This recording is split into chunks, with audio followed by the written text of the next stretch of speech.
Welcome everyone to the Better Love Movement podcast, where you will finally learn how to intentionally do dating and relationships right.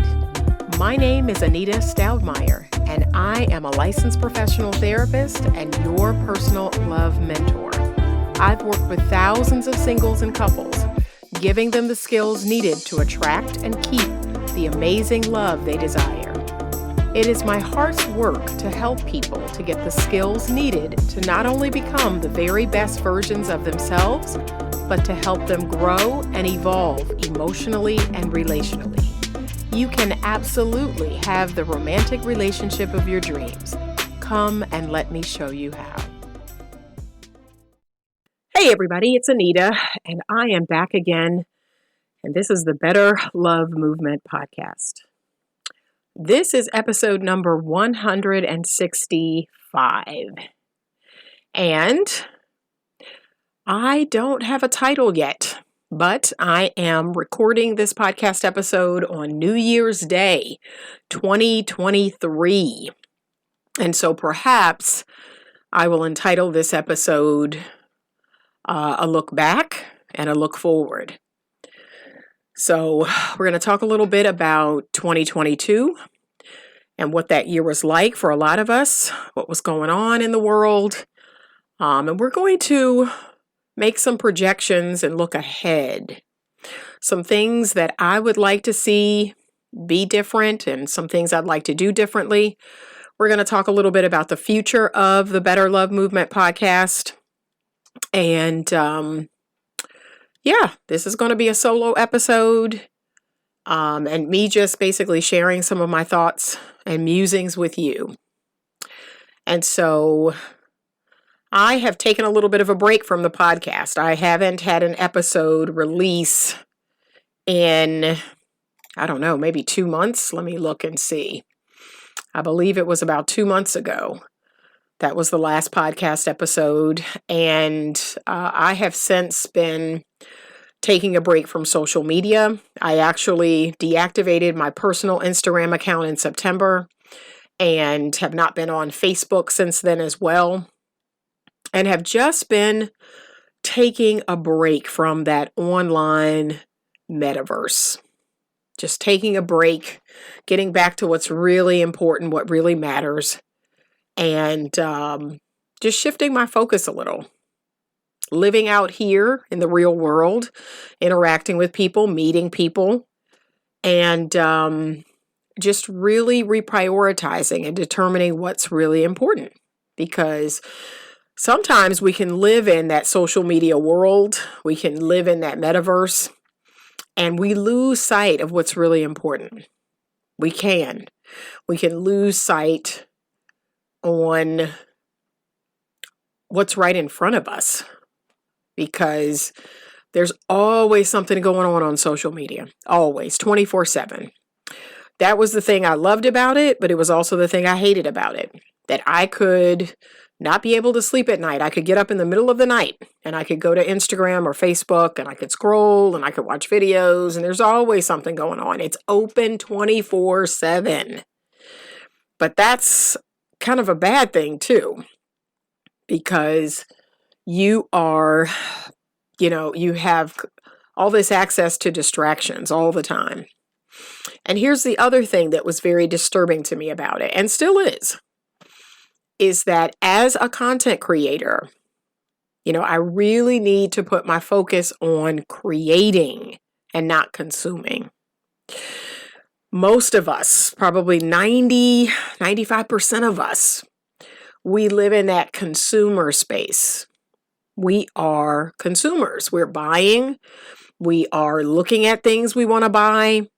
We are consuming television. We're consuming music. We're just consuming food. We're consuming all the time.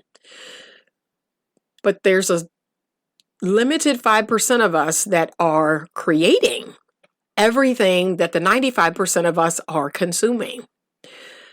And I've often told myself, I want to be in that 5%. I do not want to be in that 95%. I do not want to be a person who just sits around and consumes all the time.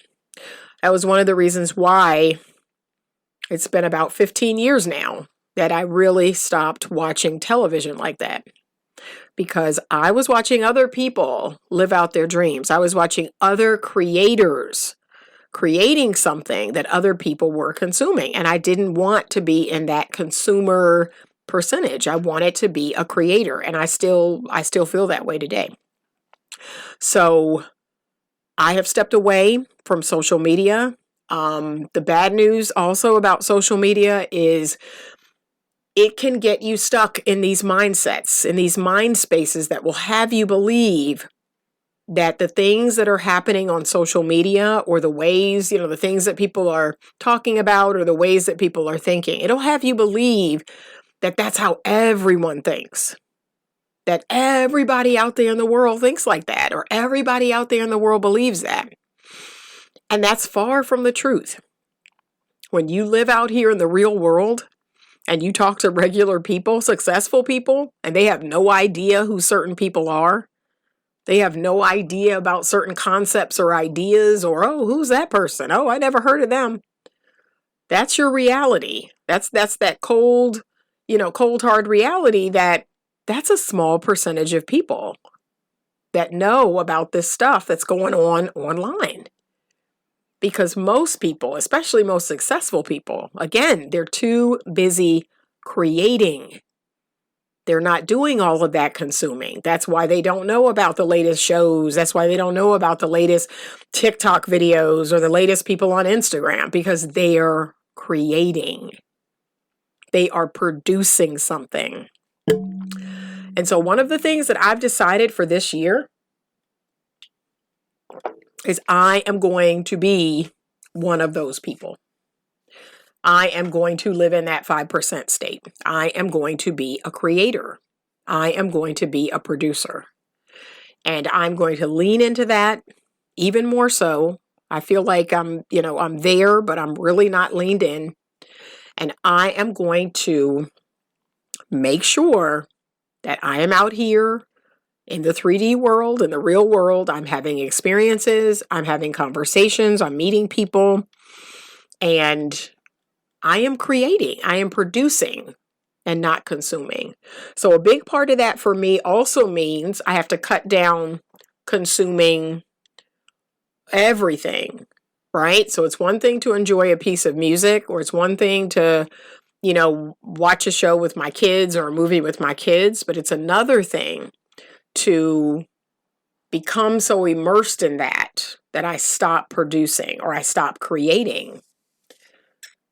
That is when it becomes detrimental. So that is something that I am committing to for 2023.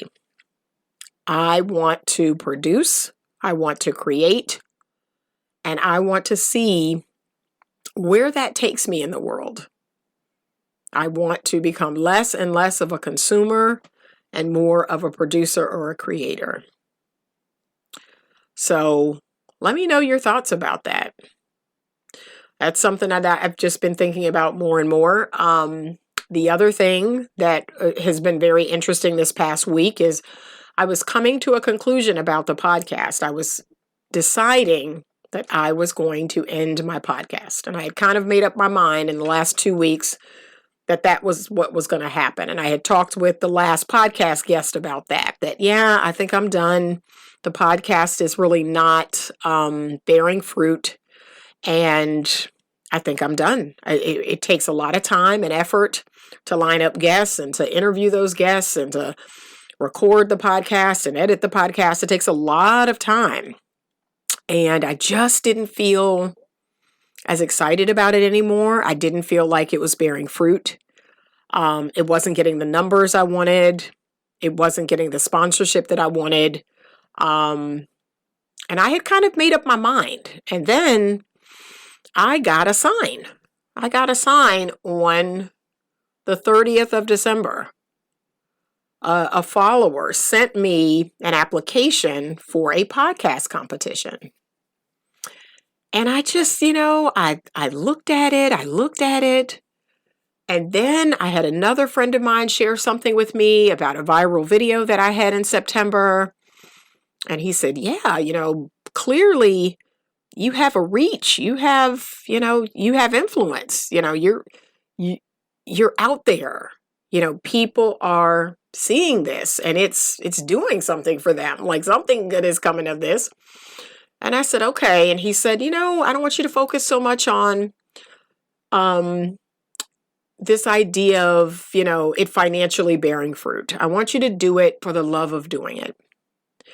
And let go of all of that. Just do it because you love doing it. And I started off that way. That's how the podcast started, is just doing something I love doing and being able to speak to people, being able to reach people, especially women, talking to them about different topics related to dating and relationships. And I truly did do it for the love of doing it. That was it. I wasn't looking for any reward or any financial compensation. I just did it because I love doing it. But in the last couple of months, I realized how much time it took. There are other projects I'd like to lean into, and projects that are bearing fruit, projects that are, compensating me financially. And I'd really like to lean into that. And so what I've decided, because I see some signs that say, keep going. So I think that's what I'm going to do. I'm going to keep going. I will not release a podcast every week because, again, it's very time consuming.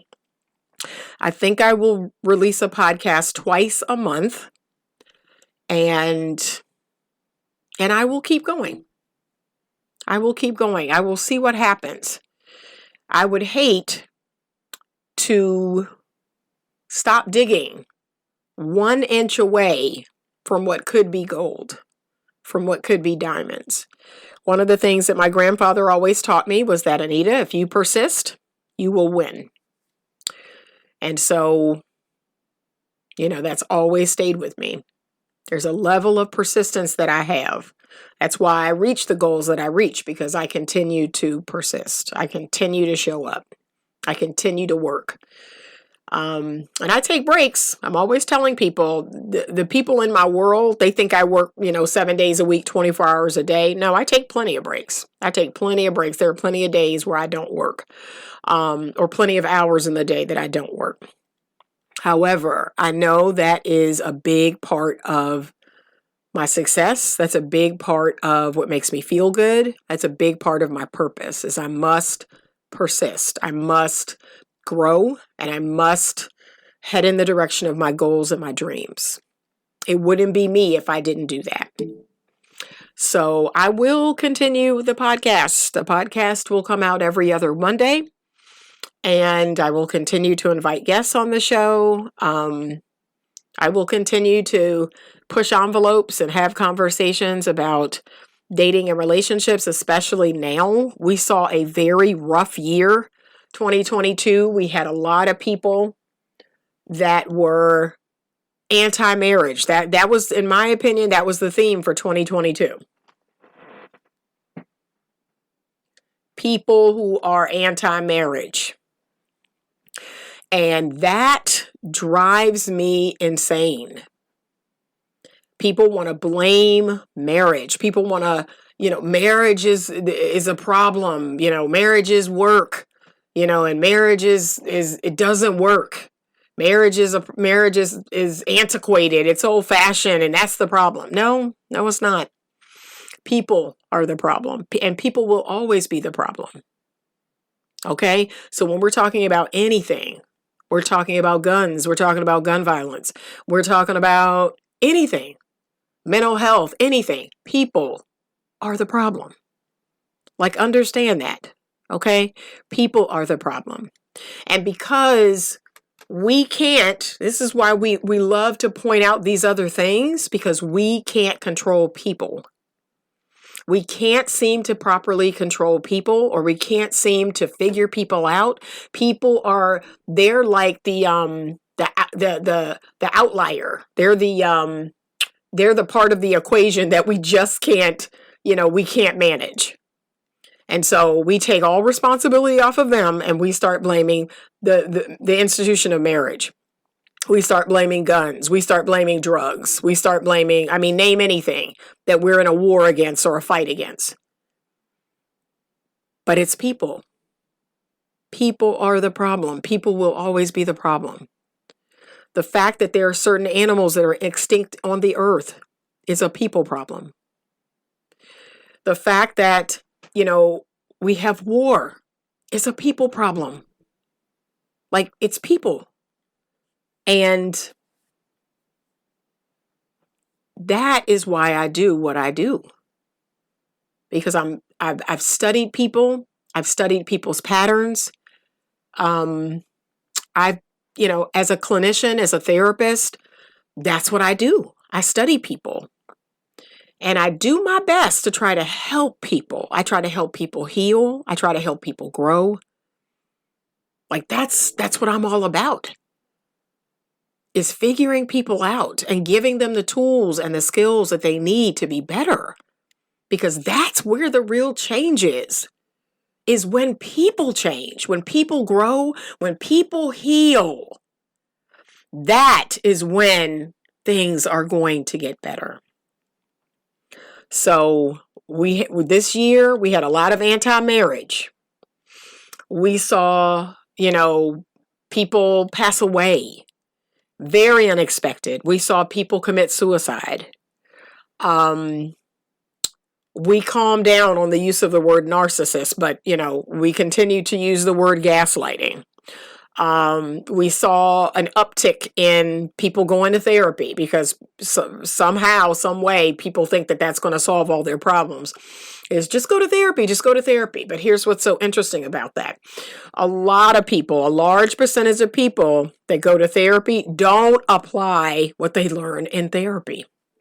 That's the most frustrating thing to me about therapy, especially as a therapist, is I'm teaching you these skills and these tools. I'm giving you good, solid, biblical advice for the people that I counsel, biblically. I'm giving you good stuff. And you are leaving that office and you're doing the same thing you've been doing. Nothing has changed. You're doing the same thing. You and your partner are doing the same thing. You're not using the tools. You're not reading the books. You're not looking at the videos I'm sending to you. Nothing is changing. Nothing is changing. And I tell people all the time, if there's one thing I could do as a therapist, if I could just figure out what truly motivates people to change, if I could figure out how to get people to change, I would be the richest therapist in the world. Because that is the key, you've got to find people's motivation to change. You've got to figure out people's pain points. You've got to figure out, what motivates people so that they can change. But so many people, oh my gosh, I give them everything I got. And I kid you not, they come back week after week, month after month, year after year. And it was like nothing has changed. And then I have to confront them. You must apply new knowledge. You've got to get new knowledge. You've got to understand that knowledge and you have to apply that knowledge. That's it. That's it. But people are the problem. People are the problem. We also saw the divide between men and women grow even further. We saw a lot of, just attacking women. And just a broad brush attacking women and them not wanting to be married or stay married. And we saw a lot of men who are struggling with healthy masculinity. We saw a lot of that. It has been a tough year. We've had war this year. We have, we're still struggling with coronavirus, COVID-19. As I record this episode. So my family tested positive for COVID last Tuesday. So once again, we went through this same thing last year this time. So I think it was 2 days before Christmas, we tested positive. We spent 7 days in quarantine, including Christmas. And then here we are again around Christmas. My family's testing positive for COVID again. So that was a lot of fun. The bad news is we all traveled Christmas weekend and commenced to getting our family members and our friends sick because we were unaware that we had it. So yeah, that was a lot of fun.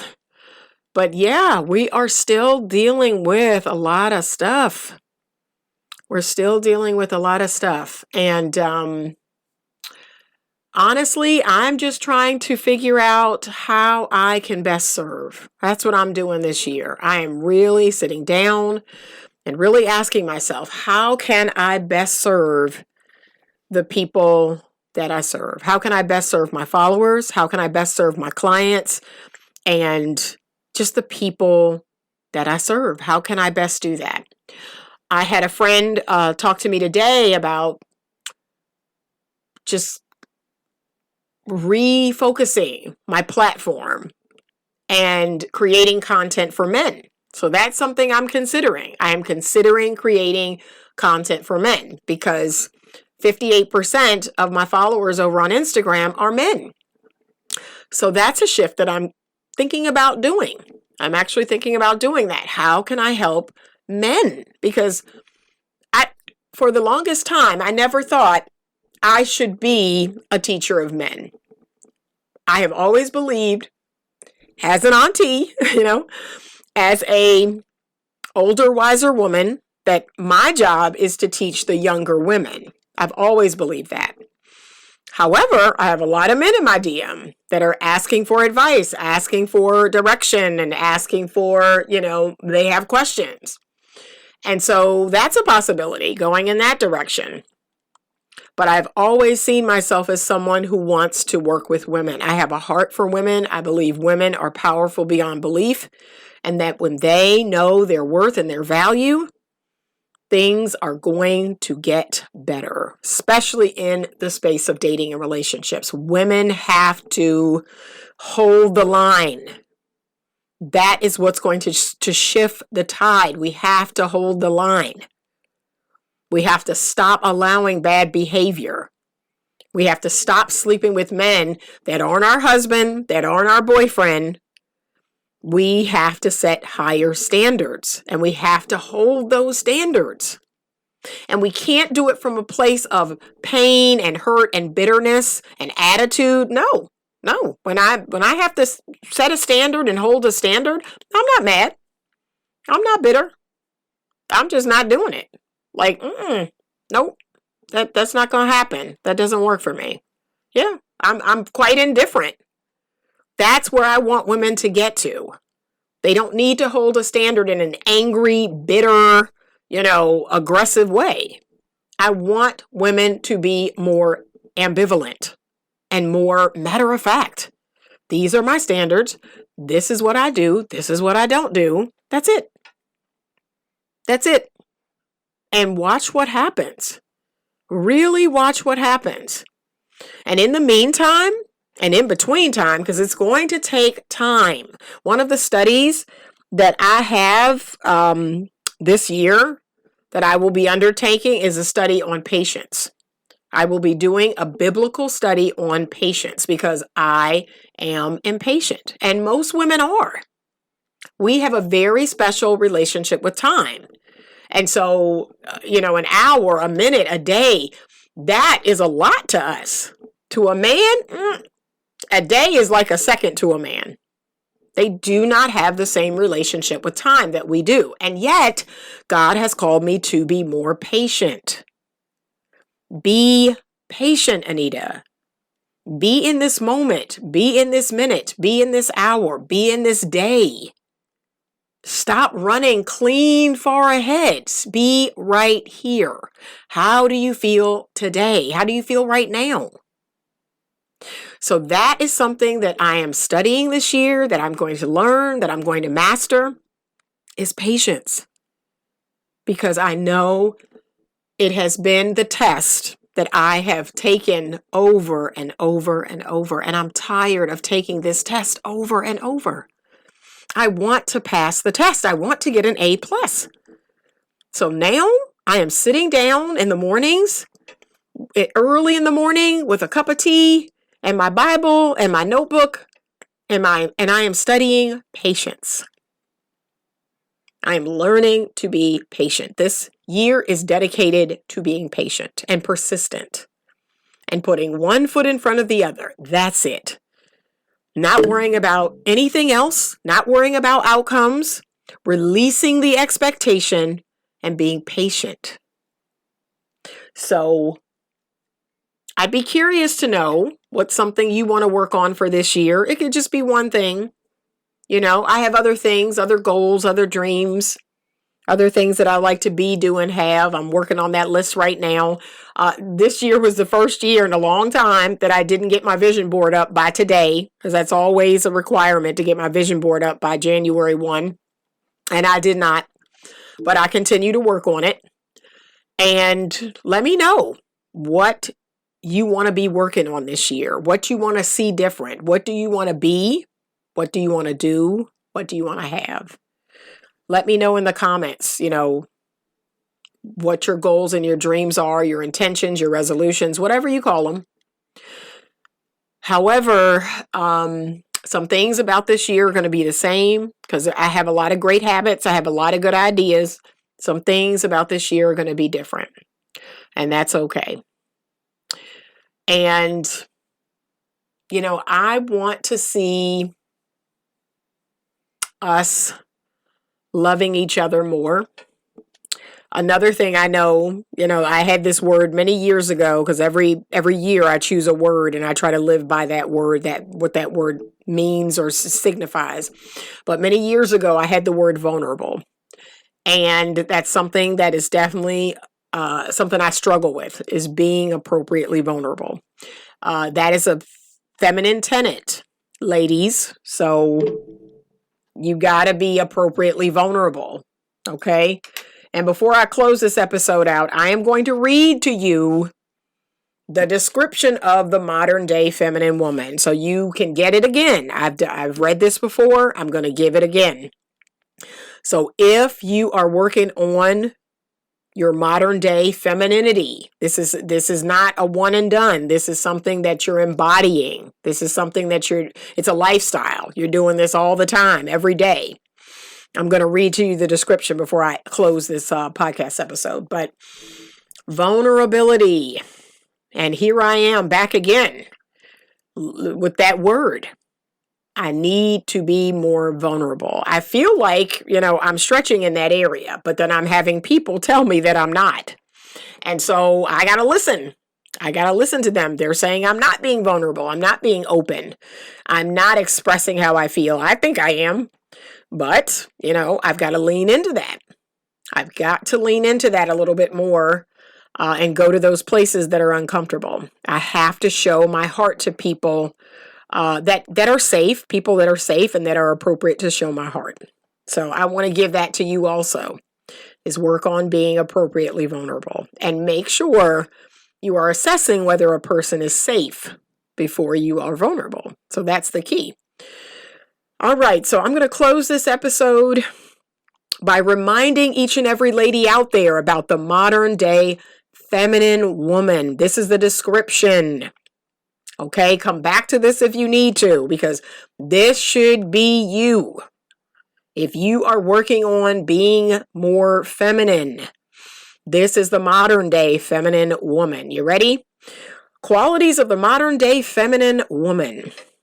High value woman who has high self-esteem, confident, smart, ambitious, sensual, and loving, positive and optimistic, expects to have her needs met, especially by her man, is open and receptive, passive, patient, and vulnerable, has healthy boundaries, gets what she wants by knowing what she doesn't want, appreciates her man and all that he gives her, doesn't make demands on him and his resources, accepts what he gives to her because she is receptive and open. She is never loud or crass or rude. She loves herself and trusts her judgment. She has boundaries and not walls. She takes good care of herself and loves being pampered and doted on. She requires cherishing from her man. She is in touch with how she feels and expresses this to her man. She operates with men from the place of knowing what she wants in a relationship and focuses on getting what she wants first. She knows how to connect with a man from her heart, and although she is accomplished and smart, she doesn't lead with this information. She doesn't give unsolicited advice to her man, and she allows him to pursue her and lead their interactions and the relationship. She is sweet on the outside like a marshmallow, and inside she is cold, hard steel. She has strong boundaries. She is never overtly sexual, but has a sensuality that attracts healthy masculine men and creates a curiosity in them for more. She always allows people to give to her and never refuses any good thing from anyone. She knows her worth and therefore doesn't push people or their gifts away. She knows who she is and doesn't feel the need to justify her wants and needs to anyone.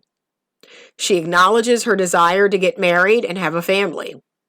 She recognizes that coming together with a healthy masculine man will enhance her life and her happiness. She knows how to be a part of a team and that going somewhere alone may get her there faster, but going with someone else will help her to go farther. The healthy modern-day feminine woman doesn't react to things with her ego. She knows that she doesn't always have to express every thought she has, and she would rather preserve the intimacy between she and her man than be right. The modern feminine woman has a life full of hobbies and interests. She has passions and a purpose that excites her. She would never cancel her plans for a man, but will make suggestions for them to get together on another day. She has goals and dreams. She takes excellent care of herself and her physical appearance. She works out regularly, takes great care to wear beautiful, well-fitting clothes, and takes care of her personal hygiene. Her hair and nails are clean and well kept. She eats healthy, nourishing foods. She feels good in her own skin. She truly loves herself and is humble and authentic. She is comfortable being appropriately vulnerable with people, especially men. She is an excellent communicator and gets what she wants by knowing what she doesn't want. She communicates by utilizing her wants, don't wants, and needs. She focuses on the thoughts and feelings she is having first, then shares them with others as a way to get her needs met. She is constantly growing and changing for the better. She regularly feeds her soul and makes sure that the people around her are positive and supportive. She has excellent emotional intelligence and is self-reflective. She manages her emotions well and is careful to respond to situations and people instead of reacting. She is a master at flirting with men and would never approach or chase a man. She has a way of attracting healthy masculine men by igniting a man's hero instinct. She gives men room to help her and assist her with things. She checks her pride at the door and asks for what she needs. She sees her body as precious and would never give it to a man that she is not in a committed, exclusive relationship with. She knows how valuable her sexuality is and does not use it in ways that are not honorable. She is able to stay emotionally neutral with a suitor until it is certain what his intentions are for her and the relationship. She is seeking long-term satisfaction over short-term gratification. She focuses more on the relationship she wants to have over the man and what he has. She is not impressed with things and focuses more on a man's character and values. She is strong in a subtle way and is never bullheaded or overpowering. She knows that less is more.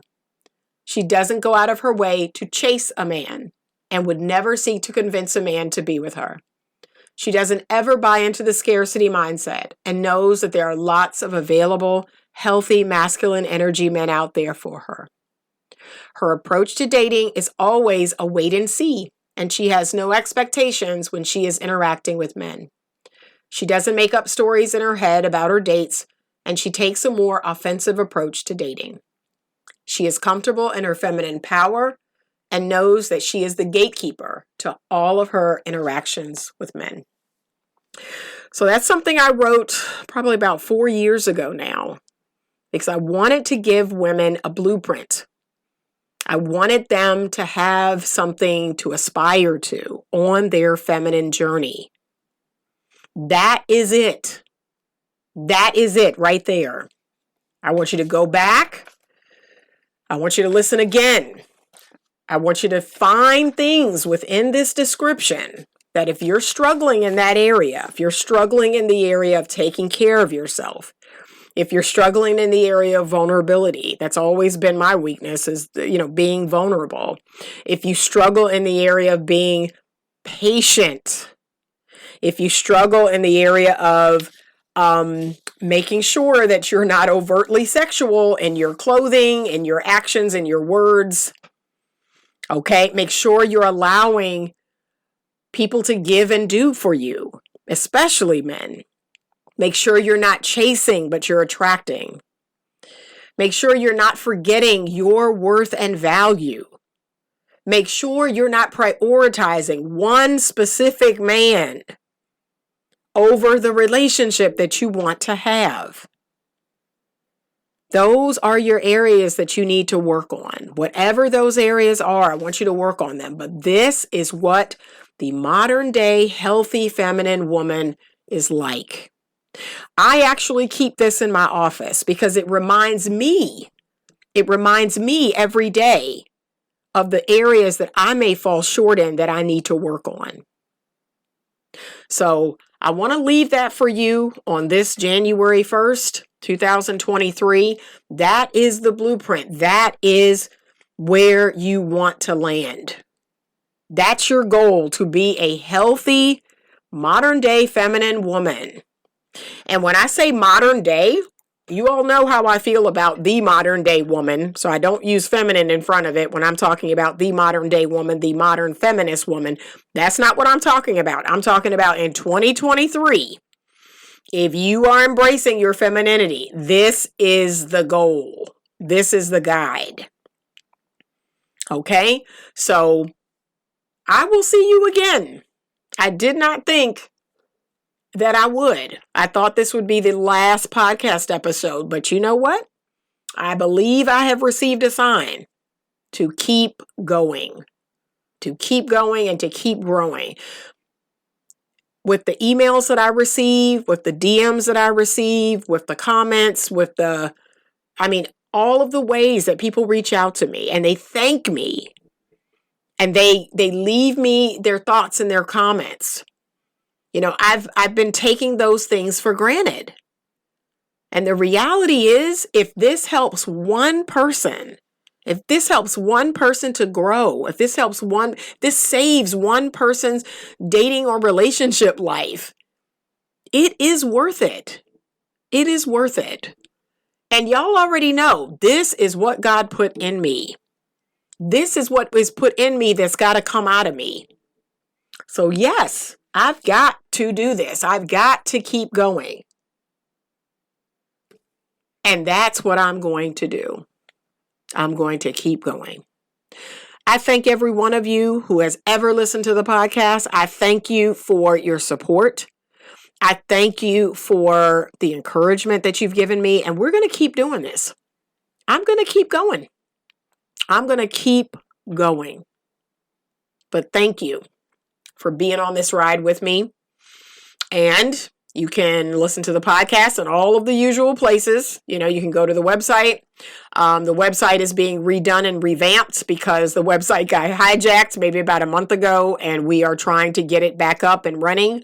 But the podcast is still there. Apple iTunes, Spotify, Stitcher, SoundCloud, Google Podcast, YouTube. These are all the places that you can go and listen to the podcast. So let's do this again.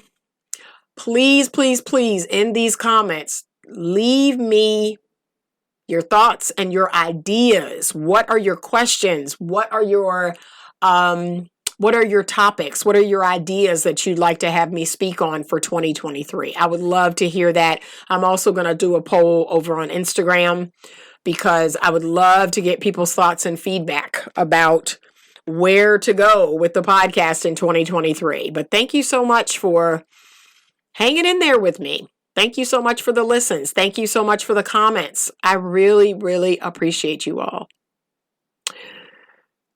Have a wonderful 2023. And as always, stay open to love. Thank you so much for listening to this week's episode of the Better Love Movement podcast. If you are not subscribed to the podcast, please do so now so that you can be alerted every Monday when a new episode comes out. Please rate and review this podcast, as your ratings help me to grow the podcast and offer more free content to you. If you are watching this episode on YouTube, please do me a huge favor and subscribe to the channel. Give this video a thumbs up and share it if it brought you value. If you have a question that you would like to have answered on the show, please send it to me at info@betterlovemovement.com. You can also reach me on my website, www.betterlovemovement.com, to get more information on love mentoring and other services offered. Thank you so much for listening, and as always, stay open to love.